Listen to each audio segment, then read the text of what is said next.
Hello students, कैसे हो आप सभी। वेलकम टू स्पर्श लर्निंग। आज की इस क्लास में हम शुरू करने वाले हैं अवर एनवायरनमेंट। इसका हम वन शॉट रिवीजन लेंगे, तो बिना किसी देरी के चलिए इसको शुरू करते हैं। ठीक है, तो पहले तो आपको पता हो कि एनवायरनमेंट क्या होता है। तो एनवायरनमेंट जो भी आपके आसपास सराउंडिंग चीज़ें हैं, living and non living things को मिला करके जो सराउंड में एरिया क्रिएट होता है उसको बोलते हैं एनवायरनमेंट। ठीक है, so, natural surrounding and external condition of an organism which include all living and non-living factors that affect the organism. जो भी फैक्टर्स है, चाहे वो लिविंग हो या नॉन लिविंग हो, जो भी किसी ऑर्गेनिज्म को इफेक्ट करते हैं और सराउंडिंग की चीज़ें बनाते हैं, वही सब मिलकर के क्या कहलाएंगे, इन्वायरमेंट। ठीक है, फिर आता है इकोसिस्टम। इट इंक्लूड्स बोथ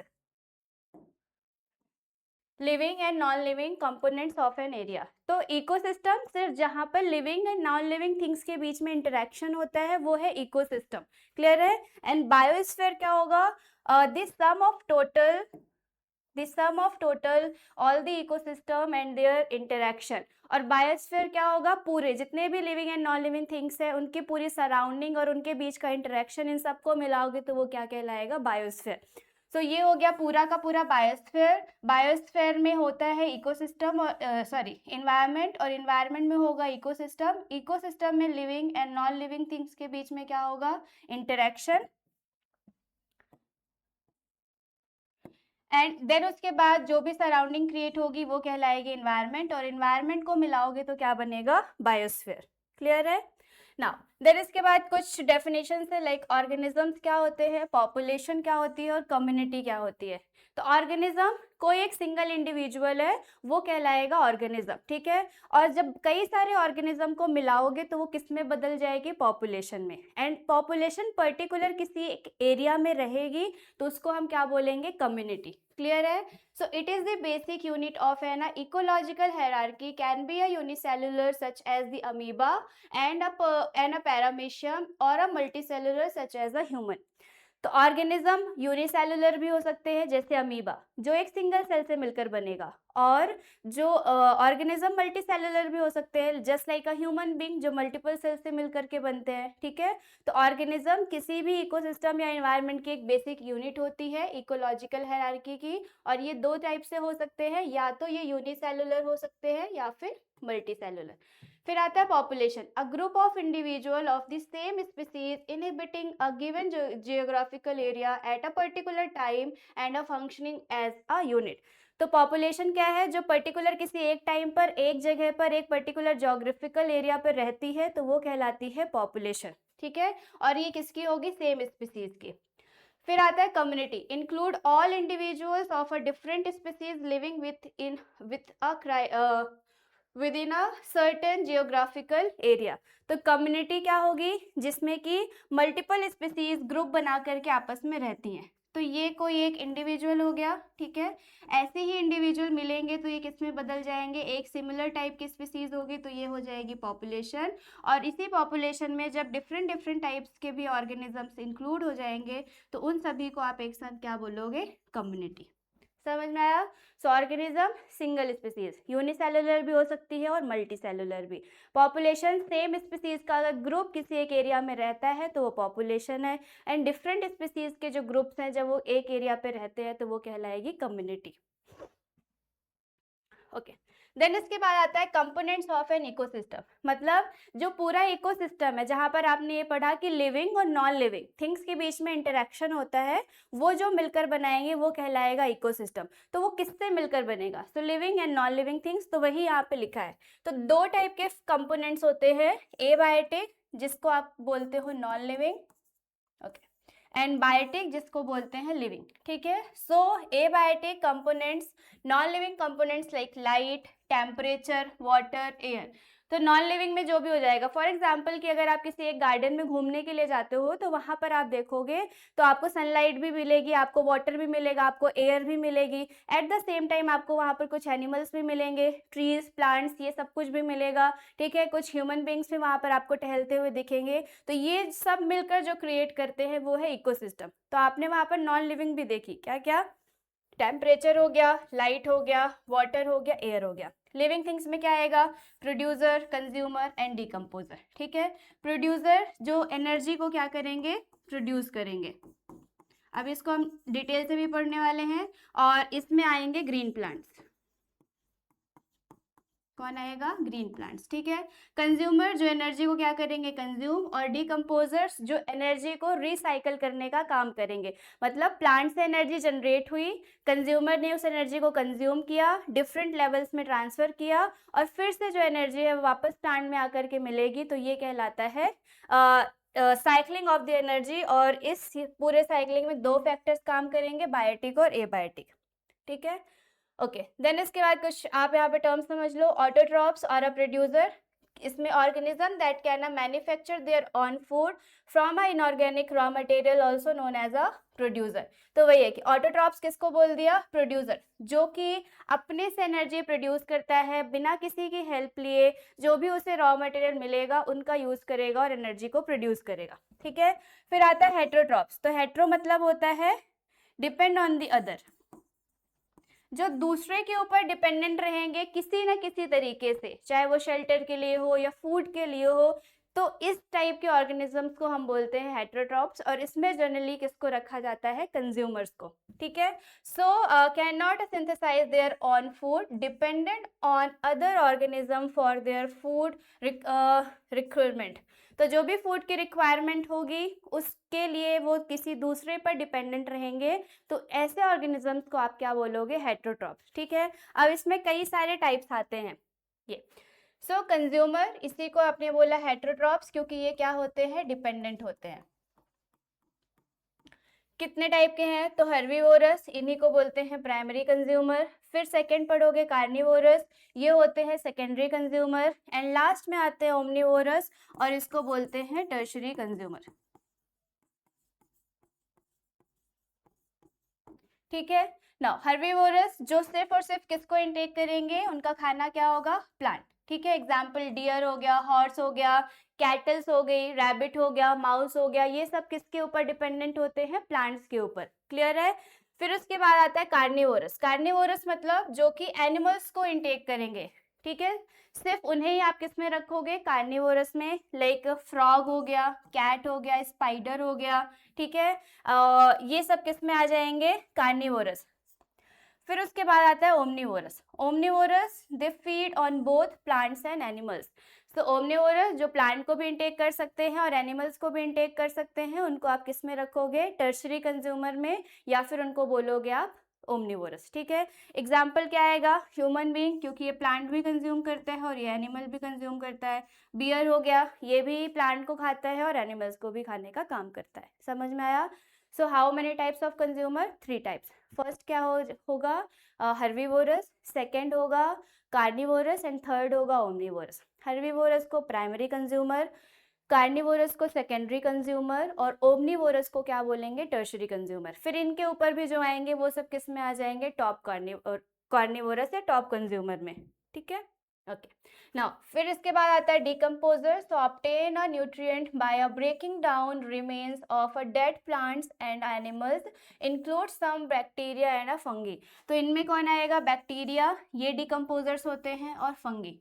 तो जितने भी जो भी सड़ी गली डेड एंड डिकेइंग चीज़ें बचती हैं, एट लास्ट उनको वापस से डिकम्पोज करके और सॉइल में मिक्स कर देना और एनर्जी का रिसाइकल करना, ये किसका काम होता है? डिकम्पोजर्स का। तो इट इज ये ऑल्सो जो इन्वायरमेंट है उसमें बहुत ज़्यादा इंपॉर्टेंट रोल प्ले करते हैं, क्योंकि ये एनर्जी को रिसाइकल करते हैं और इन्वायरमेंट को क्लीन करने का काम भी करते हैं। ठीक है, ओके। देन आता है फंक्शन ऑफ एन इकोसिस्टम।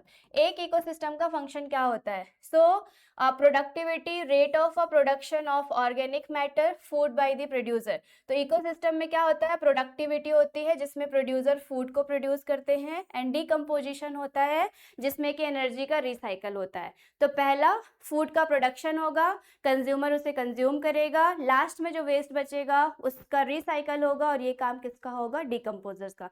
तो ओवरऑल ये फंक्शन होता है एक इकोसिस्टम का, कि एनर्जी को बनाएगा भी और उसे रिसाइकल भी करेगा। ठीक है, ना टॉपिक आता है energy flow through out an ecosystem. इसमें पहला आपको टॉपिक पढ़ना है ट्रॉपिक लेवल। क्या होता है, तो डायग्राम से समझते हैं।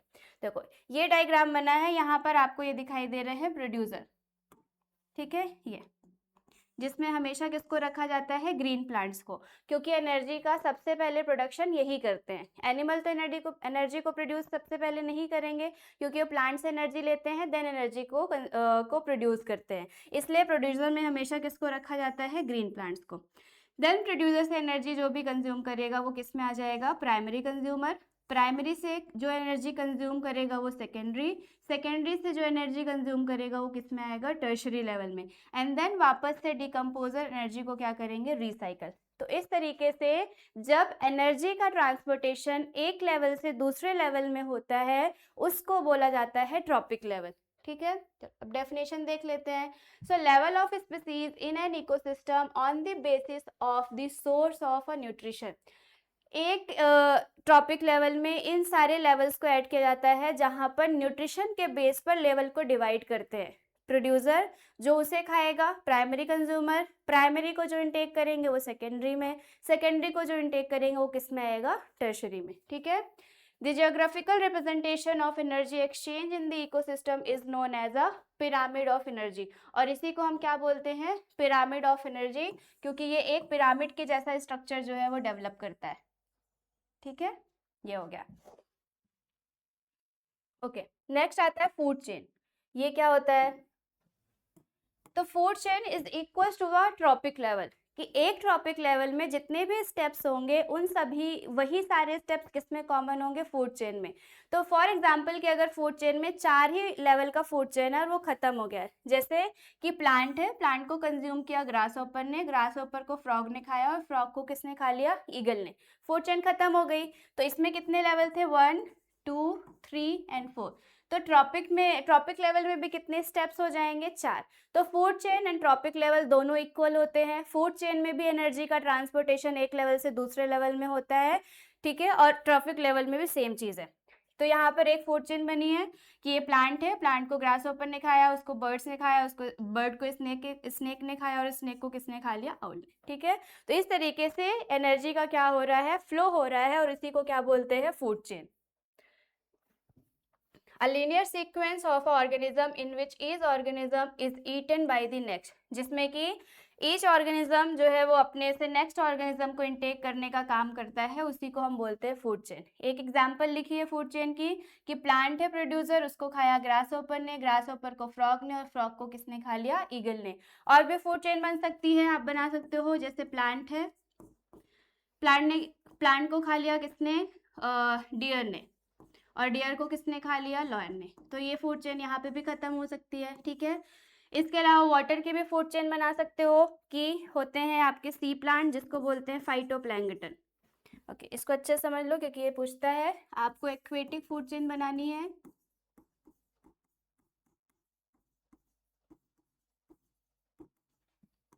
एक्वेटिक फूड चेन में जो सबसे पहले आते हैं वो कहलाते हैं फाइटोप्लैंक्टन।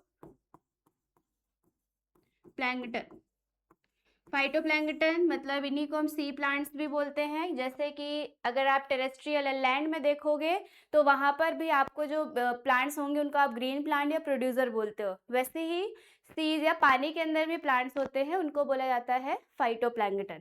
इनको जो भी खाएगा वो छोटे मोटे एनिमल्स होंगे वो कहलाते हैं जूप्लैंक्टन। जूप्लैंक्टन को कोई फिश खा सकती है और फिश को कोई बर्ड भी खा सकती है, जैसे पेलिकन एक बर्ड होती है, और या तो फिर कोई भी जो इससे भी बड़ी फिश होगी वो इसको खाने का काम कर सकती है, ठीक है। फिर उसके बाद आता है फूड वेब। तो फूड वेब क्या होता है, एक इकोसिस्टम में जो पॉसिबिलिटी होती है वो फूड चेन की जगह किसकी होती है, फूड वेब की। फूड वेब मतलब होता है a network of food chain. जब बहुत सारी फूड चेन को मिला दोगे तो जो एक नेटवर्क, एक जाल बनेगा वो कहलाता है फूड वेब। क्लियर, डायग्राम में भी आपको दिख रहा है कि एक ग्रीन प्लांट है, उसको खाने वाले कई सारे ऑर्गेनिज्म है, ग्रास होपर भी इनटेक कर रहा है, माउस भी इनटेक कर रहा है, रैबिट भी इनटेक कर रहा है। तो आप देखो कि जरूरी नहीं है कि ग्रास को हमेशा ग्रास होपर ही खाएगा, कोई भी ऐसा एनिमल जो कि हर्बीवोरस होगा वो सभी किसको इनटेक करेंगे, ग्रास को, ग्रीन प्लांट्स को, ठीक है। देन उसके बाद आप देखो कि माउस है, अब माउस को फॉक्स भी खा सकता है, ठीक है, माउस को हॉक भी खा सकता है, माउस को आउल भी खा सकता है। तो एक सिंगल ऑर्गेनिज्म पर कोई एक सिंगल जो फूड है वो किसी एक के लिए बस नहीं है, उसमें मल्टीपल ऑर्गेनिजम्स उसको इनटेक करने का काम करते हैं। और इसीलिए एक इकोसिस्टम में जो पॉसिबिलिटी होती है वो हमेशा किसकी होती है, फूड वेब की, ना कि फूड चेन का। क्योंकि ज़रूरी नहीं है ना कि प्लांट को हमेशा ग्रास होपर ही खाएगा, उसमें कैटल्स भी हो सकती हैं, डियर भी हो सकता है, माउस भी हो सकता है, रैबिट भी हो सकता है, कोई भी उसको इनटेक करने का काम कर सकता है, ठीक है। So it interconnected network of food chain, जब फूड चेन को कई सारी मिक्स करोगे तो क्या बनाएगा, फूड वेब। क्लियर है। फिर आता है 10% law, it is also a most important question, इससे कई सारे सब क्वेश्चंस बनते हैं, तो इसको आपको कैसे याद रखना है। देखो 10% लॉ मतलब होता है, फॉर एग्जाम्पल कि यहाँ पर हमारे पास ये जो लेवल है वो है प्रोड्यूसर, इसको जिसने कंज्यूम किया वो कहलाया प्राइमरी कंज्यूमर, प्राइमरी को जिसने भी कंज्यूम किया वो हो जाएगा सेकेंडरी कंज्यूमर, एंड लास्ट में आता है टर्शरी कंज्यूमर, ठीक है। तो ये हमारे पास एक फूड चेन बनी हुई है। इस फूड चेन में आप देखोगे कि एनर्जी जो है वो सबसे ज़्यादा पहले आपको देखना है किसके पास होगी। तो ऑब्वियस सी बात है कि जो एनर्जी प्रोड्यूस करेगा सबसे ज़्यादा एनर्जी उसी के पास होगी, मतलब किसके पास, प्रोड्यूसर के पास। तो ये हम इसको मान के चलते हैं कि इसके पास कितनी एनर्जी है,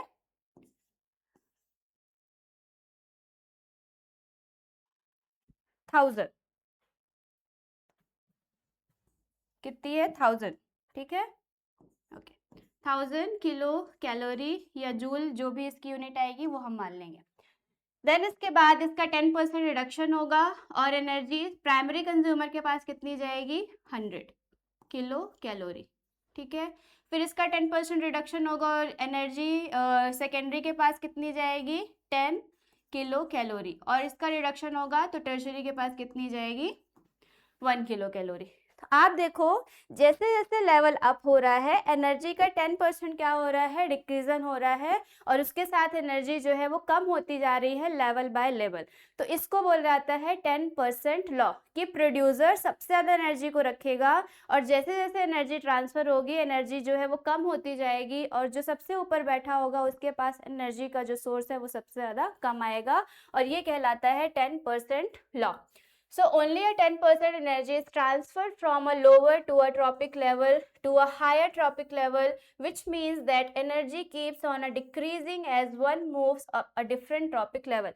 तो जैसे जैसे लेवल अप होता जाएगा 10% एनर्जी का क्या होगा, रिडक्शन होगा, और नेक्स्ट लेवल पर उस एनर्जी का ट्रांसपोर्टेशन होगा, फिर वहाँ से 10% एनर्जी रिडक्ट होगी, और इस तरीके से धीरे धीरे एनर्जी जो है वो क्या होती जाएगी, कम बचती जाएगी। समझ में आया ना। अब यहीं पर अगर मैंने बोला कि जो हमारे पास सेकेंडरी कंज्यूमर है इसके पास है 200 जूल एनर्जी, तो आप मुझे बताओ कि प्रोड्यूसर के पास कितनी एनर्जी होगी। सो जब आप डाउन साइड यानी कि नीचे साइड पर आओगे प्रोड्यूसर के साइड पर, तो आपको याद रखना है कि जीरो आप ऐड करते जाओ, एकदम सिंपल समझना है। तो अगर आप प्रोड्यूसर साइड आ रहे हो यानी कि ऊपर से नीचे की डायरेक्शन में आ रहे हो तो आपको एक एक जीरो ऐड करते जाना है, और जब आप नीचे से ऊपर डायरेक्शन में जाओगे तो एक एक जीरो क्या करोगे, रिडक्ट मतलब कम करते जाओगे। एकदम आसान हो गया, ठीक है। तो यहाँ पर हमने अगर प्राइमरी को देखा तो एक जीरो और ऐड किया तो कितना हुआ, 2000। यहाँ पर और एक लेवल नीचे आए, यहाँ पर एक जीरो और ऐड कर दिया तो 2000 पहले से ही था, एक जीरो और ऐड कर दिया तो क्या हो गया, 20,000, ठीक है। टर्शरी से पूछता तो क्या बताते, एक जीरो कम करते तो 20 आता। समझ में आया। तो इस तरीके से 10% लॉ को आपको याद रखना है। अगर इस तरीके समझ में नहीं आ रहा है तो जो मैंने आपको दूसरा सिंपल तरीका ये ट्रिक बताई उसको आप याद रखोगे कि जब आप ऊपर से नीचे डायरेक्शन में आओगे इस तरीके से तो जीरो क्या होगा, ऐड, और जब आप नीचे से ऊपर की डायरेक्शन में जाओगे तो जीरो क्या करोगे, माइनस, ठीक है। फिर उसके बाद आता है बायोमैग्निफिकेशन। ये काफ़ी ज़्यादा इंपॉर्टेंट है क्योंकि इसकी डेफिनेशन पूछता है, सिर्फ डेफिनेशन पूछता है और इससे कोई भी क्वेश्चन नहीं आता। तो क्या होगा इसको समझ लो कि जैसे आपने एक टॉपिक लेवल देखा अभी, ये यहाँ पर जैसे जैसे लेवल अप होता जाएगा तो एनर्जी क्या हो रही है, कम हो रही है, मतलब खाने का जो प्रोडक्ट है वो क्या हो रहा है, धीरे धीरे कम हो रहा है।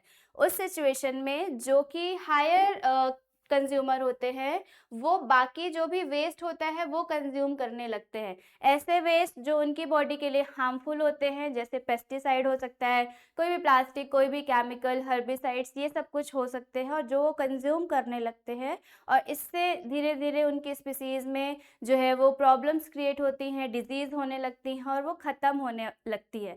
तो ये जो पूरी प्रोसेस है वो कहलाती है biomagnification. Increase in the concentration of pollutants or harmful chemicals which each step up in the food chain। तो जैसे एक फूड चेन में आप अप डायरेक्शन में जाओगे तो जो एनिमल्स हैं वो क्या कंज्यूम करने लगेंगे, हार्मफुल प्रोडक्ट्स, पॉल्यूटेंट बढ़ने लगेगा और उन्हीं पॉल्यूटेंट के बढ़ने से धीरे धीरे जो उनकी हेल्थ है वो क्या होती है, कॉज होना शुरू हो जाती है। ठीक है, तो ये कहलाता है बायोमैग्निफिकेशन, जिसमें पॉल्यूटेंट जैसे जैसे लेवल अप होगा वो क्या होंगे, बढ़ते जाएंगे। ओके, देन इस चैप्टर का नेक्स्ट जो है वो टॉपिक शुरू हो रहा है, नेक्स्ट मतलब कि फेज शुरू हो रहा है जो है वेस्ट या फिर गार्बेज। तो पहले वाले पोर्शन में आपने क्या पढ़ लिया कि इकोसिस्टम क्या है, एनवायरनमेंट क्या है, बायोस्फीयर क्या होता है, ऑर्गेनिज्म, पॉपुलेशन, कम्युनिटी क्या होती है। फिर उसके बाद हमने पूरा एनर्जी फ्लो के अंदर टॉपिक पढ़े कि ट्रॉपिक लेवल क्या है, फूड चेन क्या है, फूड वेब क्या है और 10% लॉ क्या है। इन सभी में फूड जो चेन है, फूड वेब और ये आपका ट्रॉपिक लेवल और क्या था लास्ट में 10% लॉ।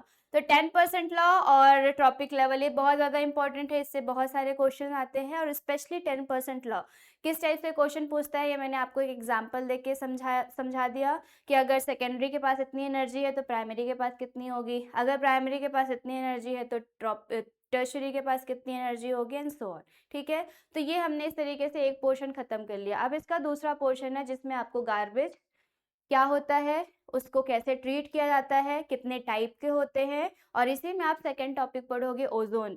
ओजोन लेयर क्या है, कैसे बनती है, कैसे उसमें डिप्लेशन होता है और उसके बाद उससे क्या क्या इफेक्ट्स होते हैं, क्या क्या सिम्टम्स कॉज होते हैं सो ऑन। चलो शुरू करते हैं।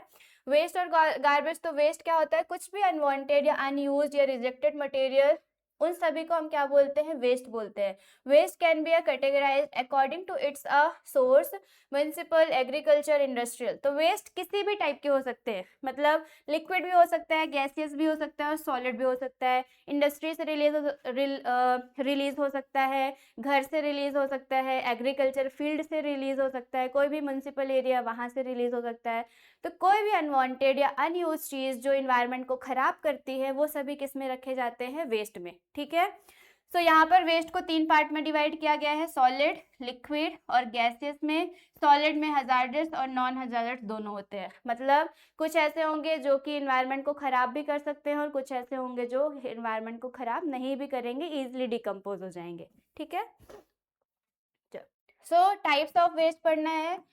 2 टाइप्स के वेस्ट होते हैं, जिसमें से एक आप पढ़ोगे बायोडिग्रेडेबल और दूसरा आप पढ़ोगे नॉन बायोडिग्रेडेबल। ठीक है, तो ये है बायोडिग्रेडेबल।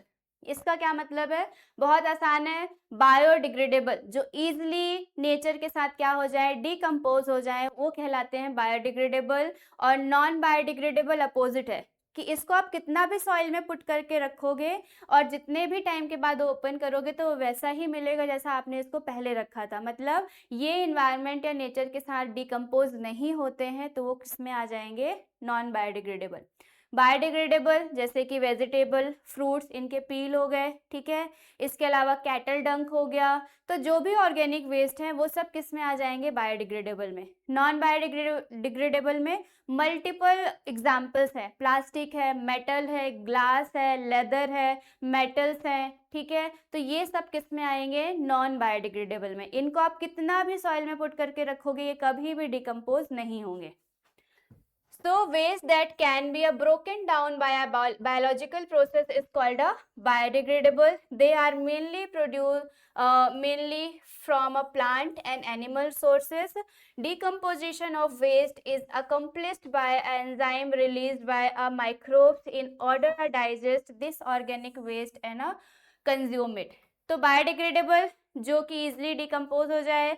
इसके बाद इसमें जो डिकम्पोजर्स होते हैं वो एनर्जी को क्या कर देते हैं, रिसाइकल। ठीक है, फिर non biodegradable that can not be broken down by a biological process. तो जो बायोलॉजिकल प्रोसेस से ब्रोकन डाउन नहीं होते हैं उनको हम क्या बोलते हैं, नॉन बायोडिग्रेडेबल। एग्जाम्पल क्या आ जाएगा, सो लाइक प्लास्टिक हो गया, मेटल हो गया, इसके अलावा मैंने आपको ग्लास बताया। ठीक है, और तो ये सारे एग्जाम्पल्स किस में आ जाएंगे, नॉन बायोडिग्रेडेबल में। ठीक है, फिर उसके बाद आता है कि कैसे मैनेज करोगे। आपने वेस्ट पढ़ लिया, क्या होगा, आपने उसके टाइप्स पढ़ लिए। देन उसके बाद आता है कि वेस्ट तो है, ठीक है, अब इसको मैनेज कैसे करेंगे। तो मैनेज करने के कई सारे तरीके होते हैं। Waste management include are a transport, processing and a disposal of the waste, like separate bins blue and green can be used for a disposing non biodegradable and a biodegradable waste respectively।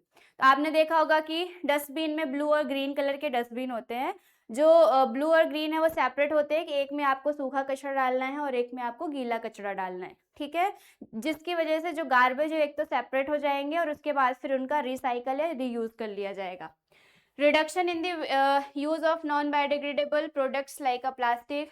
अगर जैसे plastic है, आपको पता है non biodegradable है, कभी भी decompose नहीं होगा, तो इन सारे प्रोडक्ट्स का जो है वो रिडक्शन किया जाए, मतलब कि कम यूज़ किया जाए, जिससे इन्वायरमेंट में कम आएंगे और जो इन्वायरमेंट है वो बहुत कम क्या होगा, पॉल्यूटेड होगा। इसके अलावा separation of material which can be a reuse और अ रिसाइकल।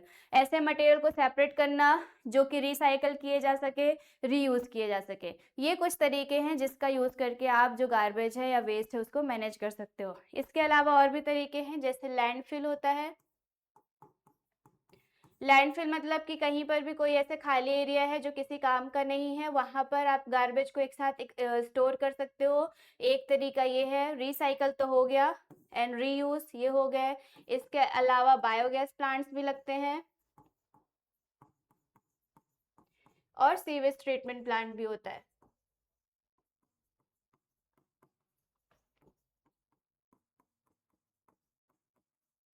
ठीक है, तो लैंडफिल बता दिया। बायोगैस में क्या होता है कि कैटल डंग को एक जगह पर स्टोर करते हैं, उससे जो भी गैस रिलीज होती है मीथेन, उसको एक चैम्बर में स्टोर करेंगे और स्टोर करने के बाद उसको किचन से फिट करेंगे। तो जो नॉर्मल यहाँ आपके घरों में सिलेंडर का यूज़ होता है किचन में खाना पकाने के लिए, वैसे ही बायोगैस जो कि कैटल डंग से बनती है उसका यूज़ भी किचन में खाना पकाने के लिए किया जाता है। ठीक है, तो इससे दो फायदे हैं, एक तो आपको ईजिली मीथेन मिल रही है और दूसरा उस काऊ डंग को आप एक जगह पर रख रहे हो तो काफ़ी टाइम के बाद किस में बदल जाएगा, मैन्योर में। दोनों फायदे हो गए। सीवेज ट्रीटमेंट प्लांट क्या होता है, तो जो भी वेस्ट वाटर होता है जिसमें बहुत सारी गंदगी या कंटामिनेटेड जो आइटम्स है वो ऐड होते हैं, उनको फिल्टर किया जाता है स्टेप बाय स्टेप, और पानी को फिल्टर करके फिर वापस से रिवर में ट्रांसफ़र किया जाता है, जिससे कि रिवर का पानी जो है वो पॉल्यूटेड ना हो। इसको कहते हैं सीवेज ट्रीटमेंट प्लांट। सो ये कुछ मेथड्स हैं जिससे वेस्ट को क्या कर सकते हैं, मैनेज कर सकते हैं। ठीक है, फिर आता है ओजोन। तो वेस्ट हमने पढ़ लिया, देन उसके बाद नेक्स्ट टॉपिक है ozone. So ozone is a protective layer of gas in the stratosphere.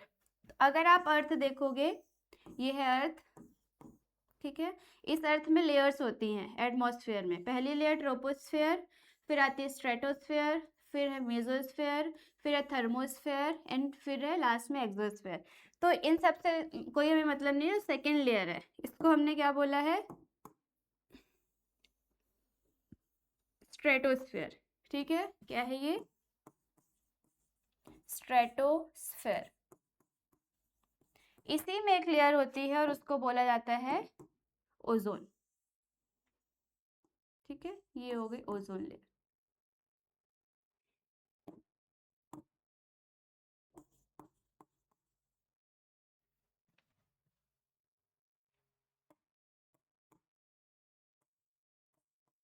Okay, सो यही चीज़ यहाँ पे लिखी है कि स्ट्रेटोस्फेयर जो होगी उसमें कौन सी लेयर प्रेजेंट होती है, ओजोन लेयर। तो याद रखना है, डायरेक्टली क्वेश्चन पूछता है कि ओजोन लेयर किस लेयर पर होती है, तो आपका आंसर होगा स्ट्रेटोस्फेयर। ठीक है, sunlight that reach in the earth consist of ultraviolet radiation, इसी को क्या बोलते हैं, यूवी रेज। ठीक है। विजिबल रेडिएशन जो दिखाई दे एंड इन्फ्रारेड रेडिएशन जो दिखाई ना दे, इन सभी टाइप की यूवी रेजेस को जो ओजोन लेयर है वो क्या करती है, प्रोटेक्ट करने का काम करती है अर्थ को। क्लियर है।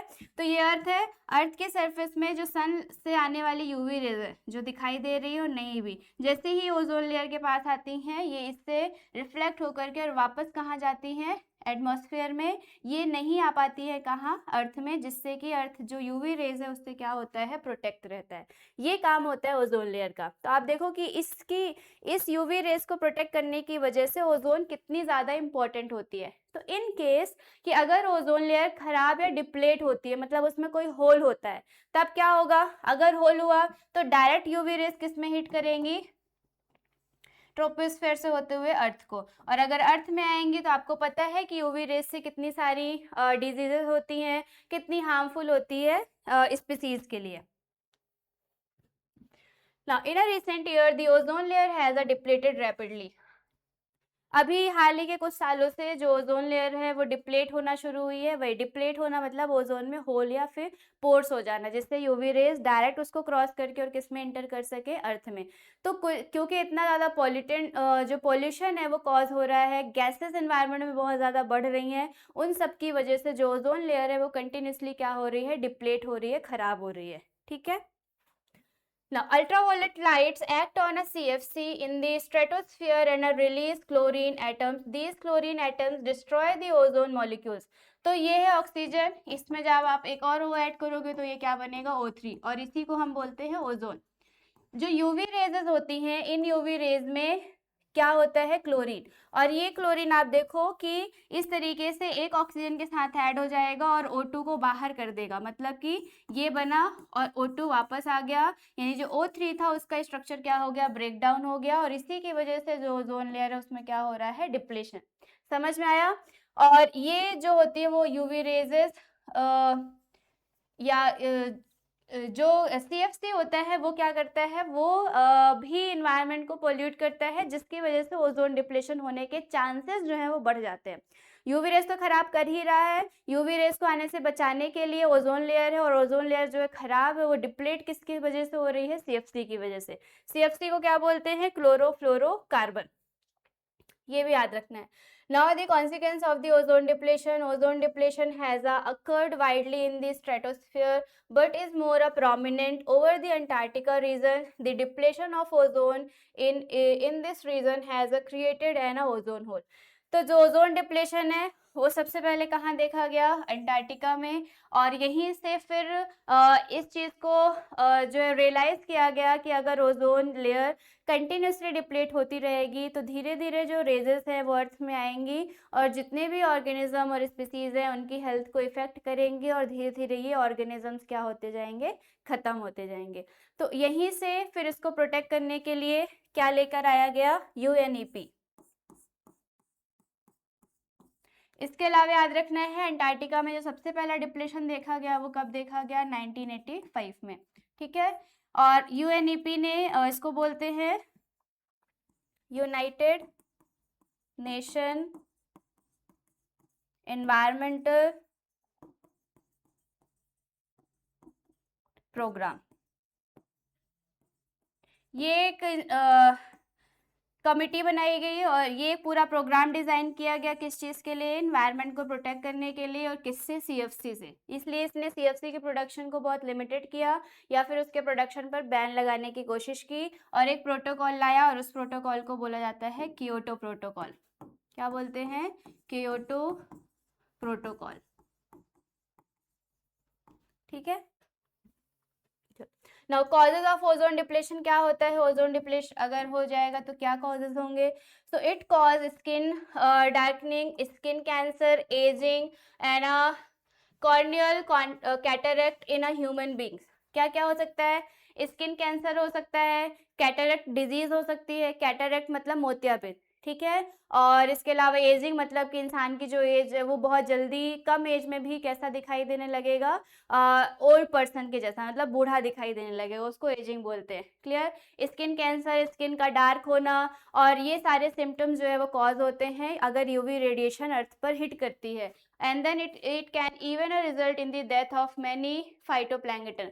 और इवन जितने भी फाइटोप्लैंकटन है, अभी बताया था फाइटोप्लैंकटन क्या है, जो सीज में रहने वाले प्लांट्स हैं वो फाइटोप्लैंकटन है। अगर यूवी रेज इनको हिट करेगी तो इनकी धीरे धीरे क्या होना शुरू होगी, डेथ। तो इस तरीके से ओजोन लेयर क्या करती है, मल्टीपल कॉज इफेक्ट करती है, जिसकी वजह से हमें ये चाहिए कि ओजोन लेयर क्या रहे, सेफ रहे, उसमें कोई भी डिप्लेशन ना हो। तो इसके लिए क्या कर सकते हैं, इसके लिए जो CFC का प्रोडक्शन हो रहा है उसको कम कर सकते हैं, या हो सके तो इसको बंद कर सकते हैं। जो CFC है वो सबसे ज़्यादा जिससे रिलीज होती है वो है रेफ्रिजरेटर, जो आपके यहाँ पर यूज होते हैं, और जो एयर कंडीशनर है वो। ठीक है, ओके। तो ये हो गया आपका चैप्टर जो है अवर एनवायरनमेंट। काफ़ी जो है तो इजी चैप्टर है, बहुत ज़्यादा लेंदी नहीं है। 2 3 4 ही ऐसे टॉपिक है जो बहुत ज़्यादा इससे रिपीट होते हैं, और इसके लिए आपने एक पूरा 1 शॉट रिवाइज कर लिया है, और इसको आपको देखना है। और अगर इसमें किसी भी टॉपिक में कोई प्रॉब्लम आती है then you can also comment, आपके उस कमेंट का जो है वो आंसर किया जाएगा। और तब तक के लिए आप इसको रिवाइज करो, पढ़ो। ठीक है, मिलते हैं नेक्स्ट लेक्चर में। Thank you so much.